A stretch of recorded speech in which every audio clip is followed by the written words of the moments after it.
Hey everyone, and welcome for what should be a very unique Railfan trip. We're in Sandusky, Ohio, and you're looking at the Norfolk Southern Coal Dock on the shore of Lake Erie. The weather hasn't been cooperating lately, and the smoke from those Canadian wildfires going on at the time isn't helping. I wanted to get out and shoot something new, so I decided to head north and check this facility out. Designated Pier Number 3, this Heil and Patterson high lift dumper has been operating for more than 80 years. Let's watch as a loaded hopper car is emptied, then we'll go through each step of the process as the car is pushed in, raised up, rolled on, and then sent on its way again.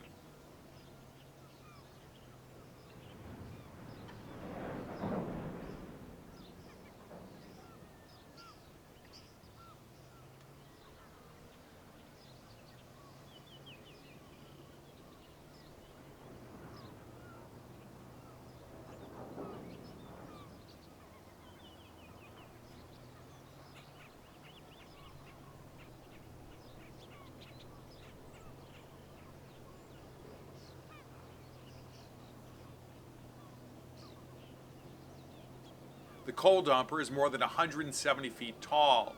It can average more than 2,600 tons of coal an hour. At the time it was constructed, 50-ton coal hoppers were used. But as you can see, it has no trouble handling today's 100-ton cars and more. The fact that this was built in the 1930s and appears to be in great shape is incredible. The coal dock can handle a vessel as long as 1,000 feet and able to carry a net of 50,000 tons.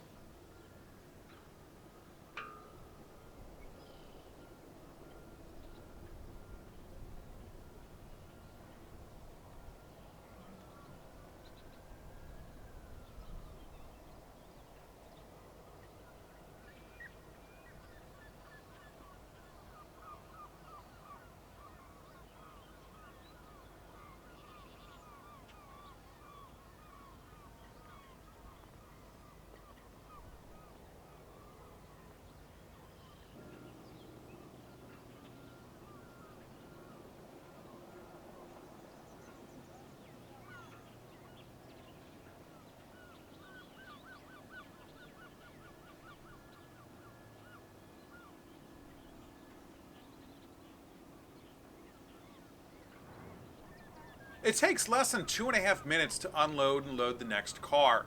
That's pretty incredible if you ask me, especially given how old this is.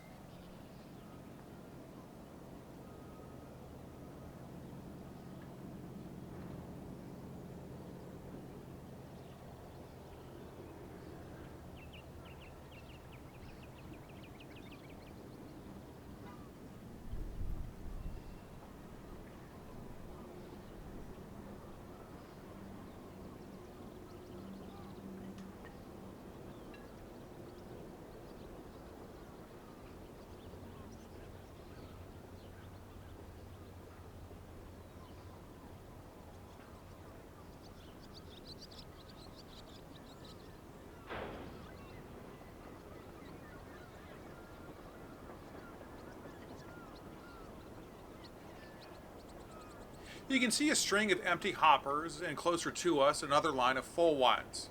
When constructed by the Pennsylvania Railroad in the late 1930s, this facility was built with the future in mind. Pier number 3 is 600 feet wide and nearly a mile in length.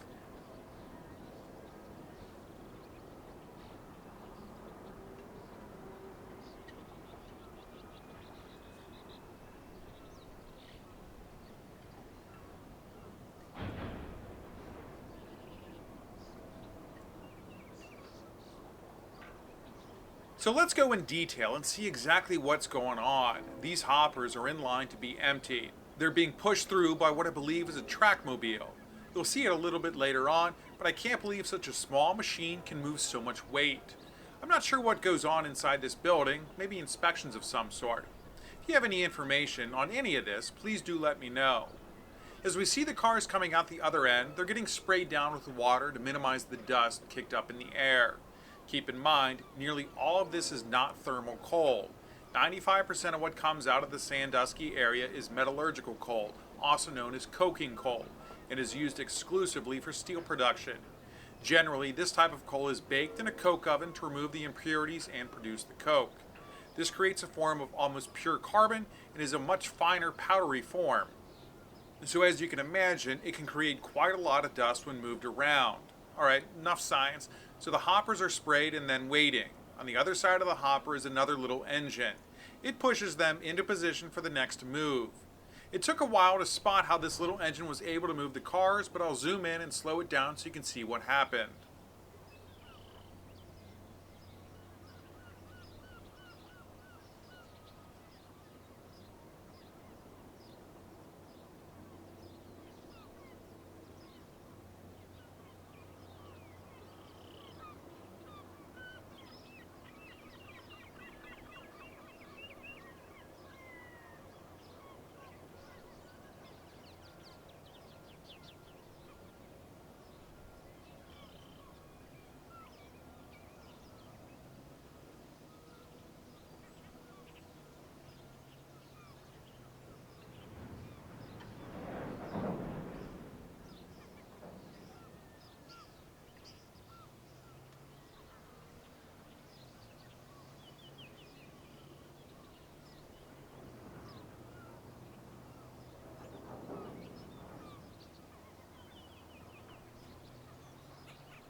It has a little arm that extends out and then pushes the cars. When they're in position, it retracts and off it goes to grab another car.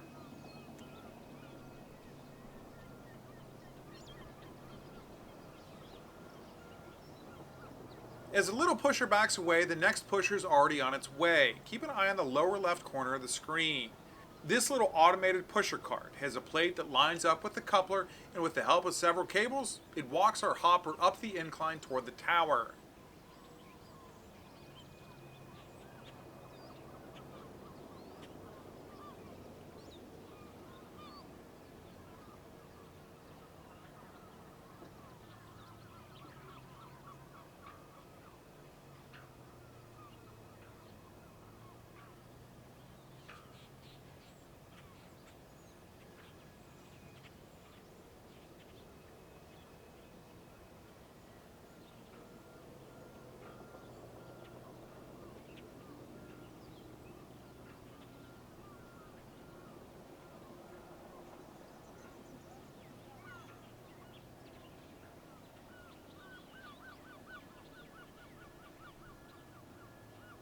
It gets a little burst of speed at the top and then knocks the hopper into the one that was just unloaded.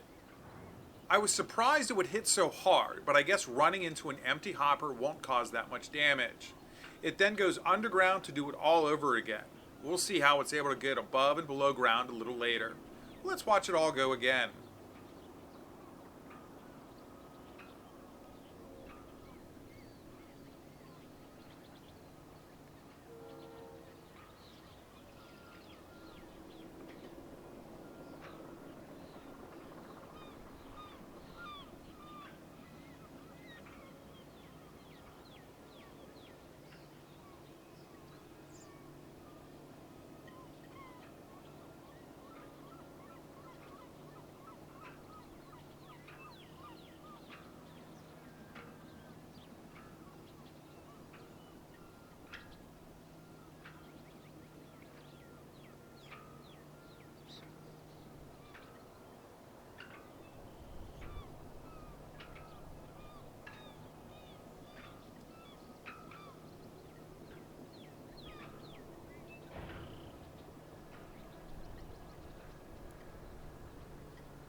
This time we'll stay with the hopper that was just emptied. This is all gravity in action after it's hit by that loaded car. It rides up the track, clears the switch, and then is diverted to the return track and yard area.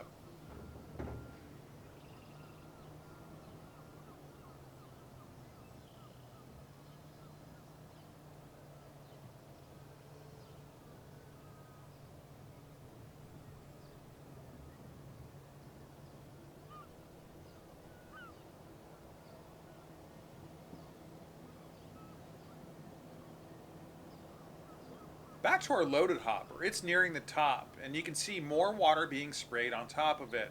A set of counterweights lift it up and roll it, dumping the load. More water still being sprayed, and then it's rolled back. That coal will slowly fall down the chute before being sent by conveyor belt to the storage towers at the end of the pier.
The car is then lowered down again, and the track's locked in place, and then another car pushes our car out of the way.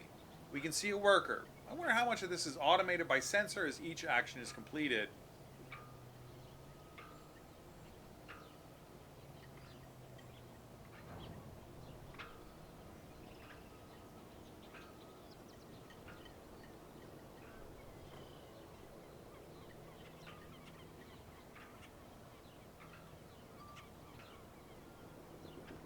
Now let's watch from a little wider view. There's our hopper moving in the background. Meanwhile, this one's loaded up, sprayed down, and then rolled on its side. You can see the conveyor belts at the bottom of your screen. I was kind of bummed. I had hoped to see a ship being loaded instead of the coal just being stored. Guess I have to come back here for a part 2 video.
You can see the coal slowly falling into the chute to be carried away.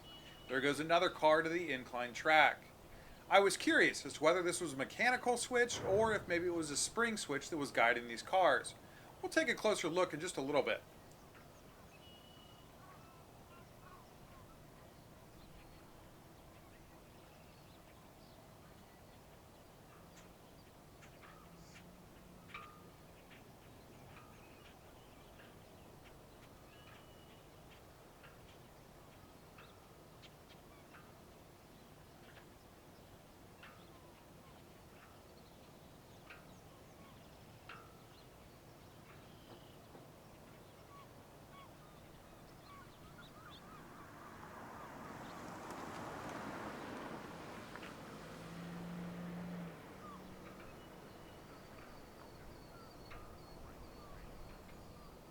Well, here's another look at the facility. I'm going to speed this up. This little orange thing that's coming toward us is the trackmobile. It's the one pushing those coal cars into their first position. I thought it was coming toward me to line up for another cut of cars, but I think it may have been a lunch break because I didn't see him come back.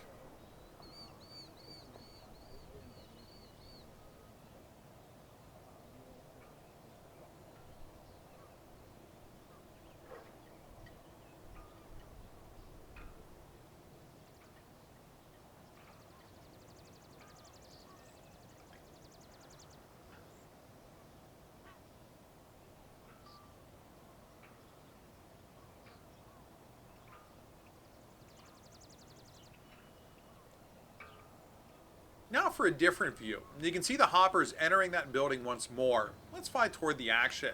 There comes an empty one toward us.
As we get closer, we see another car being pushed up the hill by that little cart.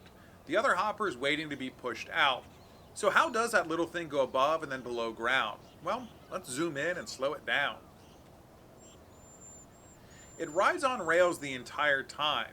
We can barely see it, but the wheels are on an outer set of rails when it's above ground. Watch the wheel set as it finishes pushing that car. They get pushed in, like a train being forced onto another track at a switch.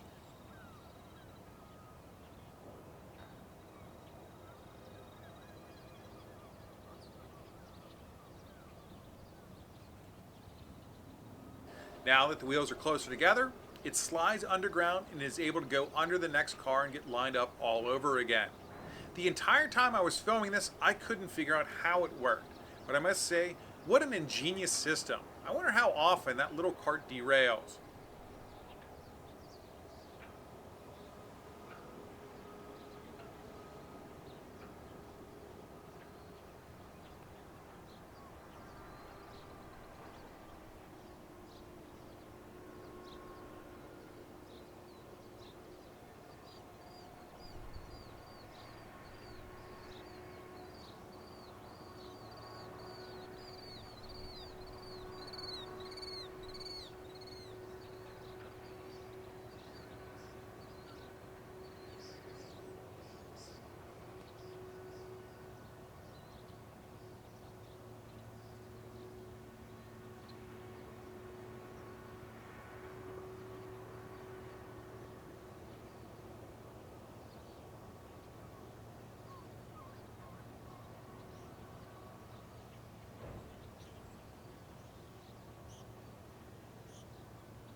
I tried to get the other car going over the switch, but just missed it. Although, take a look at all those pulleys. This may be 80 plus years old, but it truly is a modern marvel in my opinion.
Alright, I was able to get set up to see the switch in action. It's lined for the track on the left as our car heads toward it. My guess is that it must be a spring switch, not mechanically actuated. Again, though, what a beautifully simple system to automatically sort the cars.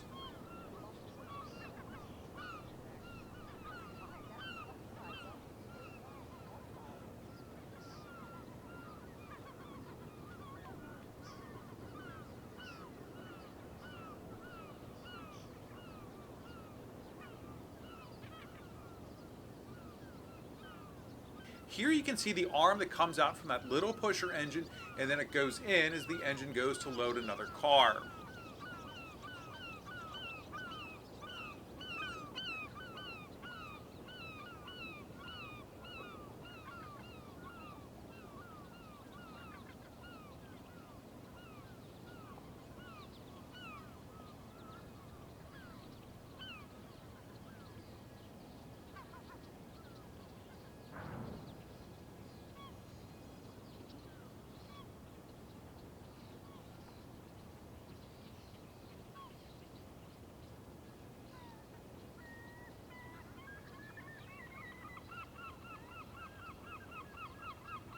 Back at another hopper, we can see the little cable car rise up from the pit and make contact with the hopper.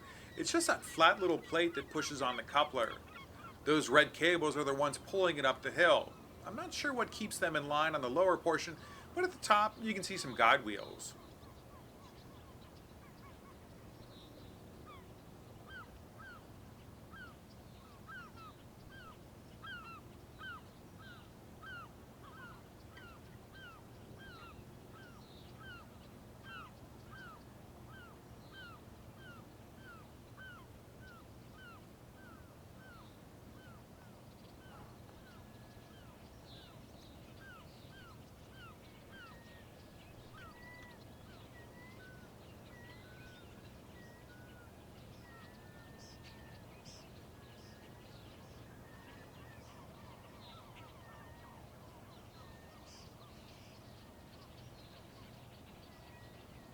Here we get another view of those wheels going inward as it finishes off its upward move.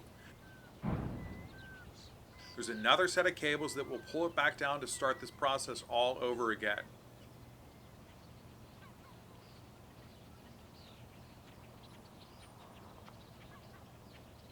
Now we're going to close up view of the car being unloaded. You can see there's still plenty of coal in the chute from the previous hopper. The water starts to spray and the car is raised up. The second set of sprayers kicks in and then the car is rotated onto its side and then dumps its load.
Now we get another look at the switch track in action.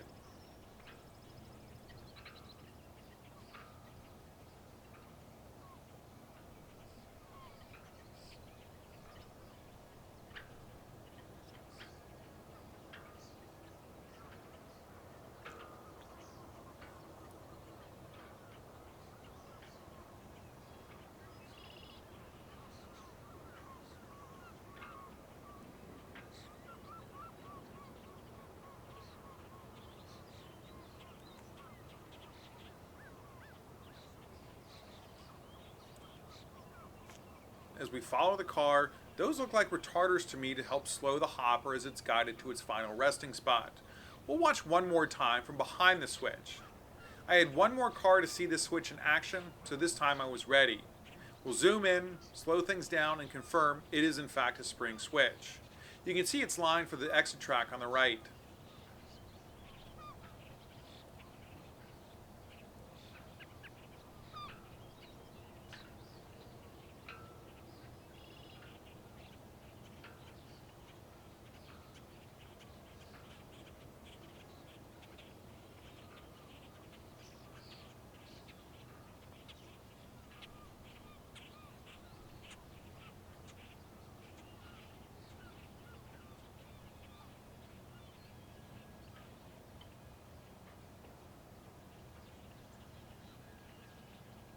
As we take a final look at the yard and the mounds of coal, I hope you enjoyed this tour. We can see one more car getting unloaded in the tower. The empty conveyor belt you see is where the coal is sent when it's being loaded onto ships from the storage areas.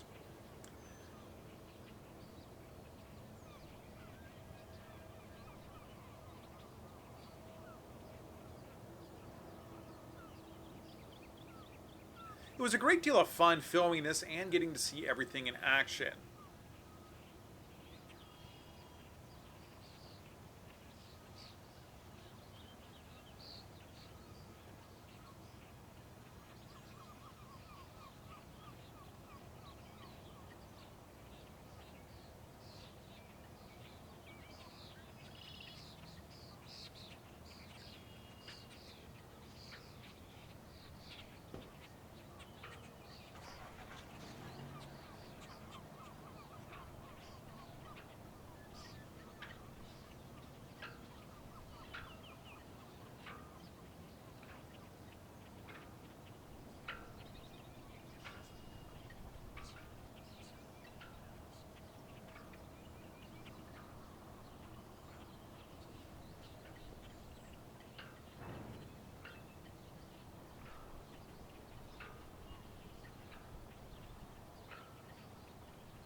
As we keep moving, we can see the coal that was just unloaded going for a ride on the storage conveyor belt, and there's the end of it.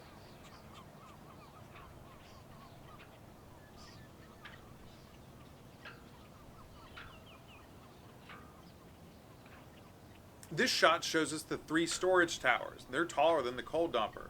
I'm going to pause and zoom in once more because I just noticed this. We can see how the coal is stored in those giant piles. I believe that's the bandwagon, as it's called. It's more than 90 feet tall and weighs 310 tons. It can stack coal into those storage piles. You can see the conveyor belts feeding the beast. Meanwhile, a little ways down is the bucket reclaimer. It's only 45 feet tall, but weighs more than 320 tons. It can move 3,000 tons of coal an hour. This facility is pretty incredible, and when it's operational 24 hours a day, 7 days a week.